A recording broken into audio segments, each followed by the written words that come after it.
So guys, আজকে আমার সাথে একটা স্পেশাল মানুষ দেখা করতে এসেছিল, আর এই স্পেশাল মানুষটাকে তোমরা হয়তো অনেকেই জানো। তো আর কি, চলো গল্পটা তোমাদের শুরু থেকে বলি।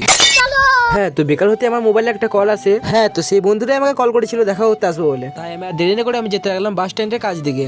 আর এখানে এসে কিছুক্ষণ ওয়েট করার পর দেখি আমার বন্ধু চলে এসেছে। হ্যাঁ, তো গাইস, এই মালটাকে তোমরা কে কে চেনো সেটা তোমরা কমেন্টে জানাবে। তো এটা হচ্ছে এই ভাই ইনস্টাগ্রাম অ্যাকাউন্ট, তো তোমরা তাড়াতাড়ি যে ফলো করে এসো। হ্যাঁ, আমাকে কখন বিকালে ফোন করে আর সন্ধ্যাবেলা আসার টাইম হলো, তো আমরা বাড়ি যাওয়ার জন্য চেপে গেলাম বাইকে, আর কিছুটা যাওয়ার পর চলে এলাম বাড়ি।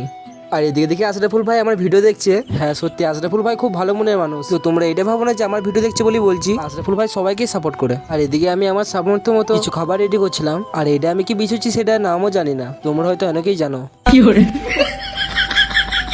তো আর দেরি না করে আমি চা নিয়ে চলে এলাম রুমে। তো আমি আমার সামর্থ্য মতো আমি এইটুকু আয়োজন করেছি। তো আশরাফুল ভাই এরকম ভালো মনে মানুষ হয়ে আমার মতো একটা ছোট্ট ক্রিয়েটারকে এত ভালোবাসবে সেটা আমি ভাবিনি। আর গাইস, চাটা তো খুবই গরম ছিল। এদিকে আমরা গল্প করতে করতে চা খেতে লাগলাম। তো চা খাওয়ার পর